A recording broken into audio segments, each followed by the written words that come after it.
Have you ever wanted to have a server like this? Well, me too, but I'm a student. So instead I decided to buy a mini PC.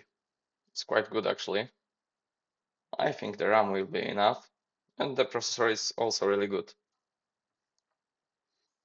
It looks perfect for a home router. It has two network interfaces with a gigabit of bandwidth. It also is upgradable, so I can extend my storage in the future. So I went ahead and bought it for $400, and here it is. I bought the best available version of it because my plan is to make a home server out of it. It needs to be pretty good, I think.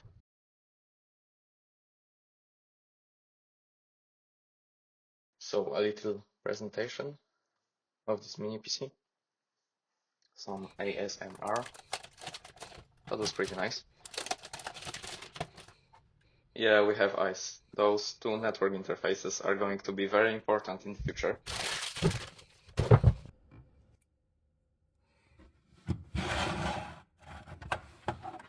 So after an unboxing, I plugged in power supply, HDMI cable, mouse, keyboard, and connected it to my router. Enabling the wake on power option in the BIOS is pretty cool because it lets your mini PC automatically power on when it receives electricity. So instead of having manually press the power button every time, it just starts up as soon as it gets plugged in. This is especially useful if you are running a server and want it to power on automatically after a power outage or reboot. The next thing I did was download a hypervisor ISO for my server because I want to run multiple services on that one machine. So I went to the Proxmox website, looked for the appropriate ISO image and downloaded it. Then I went ahead and flashed the ISO to a USB drive.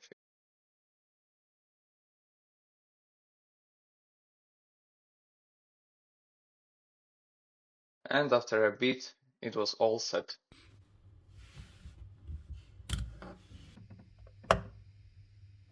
Sorry for the cable mess, but after installing Proxmox, I will unplug everything.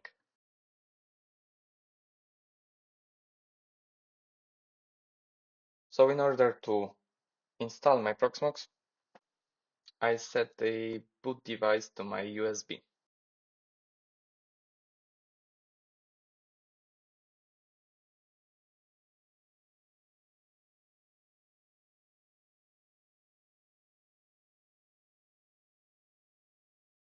So this was pretty easy installation. I selected the disk to install the system on, typed a very secret password,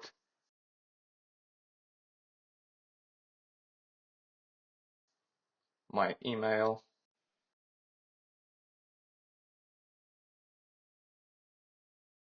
host name and static IP address, also the address of the gateway and DNS server.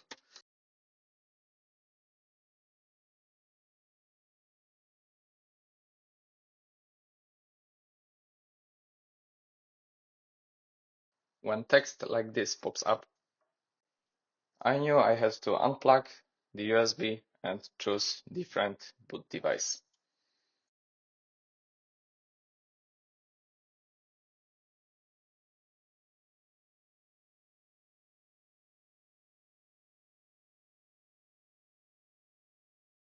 Proxmox is super convenient because you can access it in a browser from any machine on the same network. So I went ahead and unplugged the keyboard, mouse and monitor, and I cleaned up the cables. The first thing I do after installing Proxmox is follow the same steps as Technoteam does in his video. This guy is amazing. So I have added non-production line to the sources list. Not exactly sure what it is doing, but he did it. Then I commented this line because I don't have a subscription. And because of commenting this line, I won't have errors when I try to update.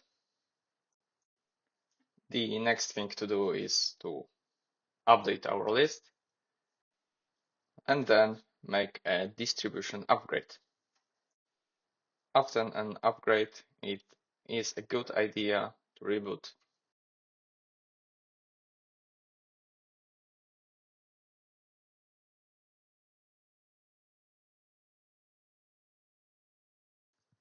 After a while, the connection is back up.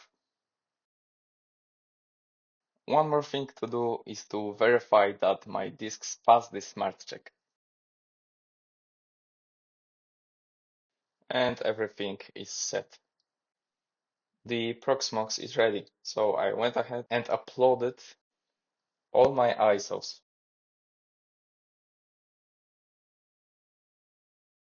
And that's all.